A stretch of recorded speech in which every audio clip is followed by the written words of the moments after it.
In 500 metres race B starts 45 metres head of A. మనకి ఇక్కడ 500 మీటర్స్ది race ఒకటి జరుగుతుందంట. ఫర్ ఎగ్జాంపుల్ దీన్ని 500 మీటర్స్ దానికి అనుకుంటే మనం ఏ అండ్ బి అనే వాళ్ళు ఇద్దరు ఉన్నారు రేస్లో. బి స్టార్ట్స్ 45 మీటర్స్ హెడ్ అంటే ఇక్కడ నుంచి మనం స్టార్ట్ అవుతున్నట్టు అర్థం అనమాట. అంటే 45 మీటర్స్ ముందు నుంచి స్టార్ట్ అవుతున్నాడు. బట్ ఏ ఎక్కడ స్టార్ట్ అవుతాడు? స్టార్టింగ్ నుంచి స్టార్ట్ అవుతాడు ఇక్కడ స్టార్ట్ అనుకుంటే.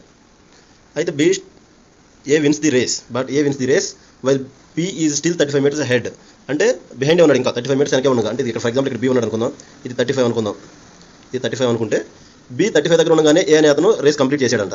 అంటే ఓవరాల్గా చూసుకుంటే ఈ 500 మీటర్స్ రేస్లో ఇది ఒక 45 గ్యాప్ ఉంది, ఇక్కడ ఒక 35 గ్యాప్ ఉంది. అంటే ఓవరాల్గా 80 మీటర్స్ గ్యాప్ ఉండగానే, అంటే మనవాడు బి అనేవాడు కనుక 420 మీటర్స్ రన్నింగ్ చేస్తే 80 మీటర్స్ గ్యాప్ ఉందంటే అతను 500 420 అనే కదా, 420 రన్ చేసేసరికి ఏ అనే అతను 500 మీటర్స్ రన్ చేశాడని.